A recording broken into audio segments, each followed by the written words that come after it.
స్నేహం అనేది ఒక పవిత్రమైనటువంటి బంధంలాగా ఉండాలి, లేదా సరదాగా ఉండాలి. ఆ సరదా అనేటటువంటిది ఆపోజిట్ సెక్స్కి సంబంధించినటువంటి ఆకాంక్షగా ఉండకూడదు. అది ఉన్నప్పుడే సమస్యలు ఎదురవుతుంటాయి.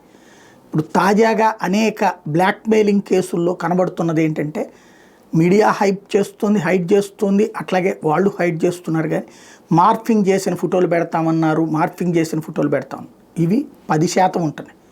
మిగతా వాటిట్లో ప్రధానంగా కనబడుతుంది న్యూడ్ కాల్సు, లేకపోతే కనుక అర్ధనగ్న కాల్సు మాట్లాడుతున్నారు. అదేంటి, అవతల ఉన్నటువంటి ప్రేమికుడి మీదన లేదా అవతల ఉన్నటువంటి వ్యక్తితో ఉండే సాన్నిహిత్యం కారణంగా వీళ్ళు ఓపెన్గానే అవుతున్నారు. అవి వీడియోలు రికార్డ్ చేసుకున్నాడు అవతలుడు, అట్లాగే ఆడియోలు రికార్డ్ చేస్తున్నాడు, అలాగే ఇలాంటివి చేస్తున్నాడు. అయితే 100కి 90 మంది జెన్యూన్గా ఉండొచ్చు, కానీ 10 మంది మాత్రం బ్లాక్మెయిలింగ్ బారిన పడుతున్నటువంటి పరిస్థితి ఉంది.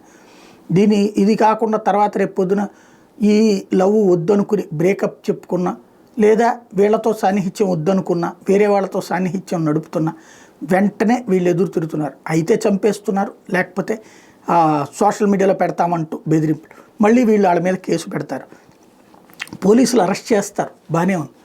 కానీ ఇక్కడ ఆ తర్వాత పోలీసుల దగ్గర కనుక్కుంటే ఇలాంటి విషయాలు బయటపడుతుంది.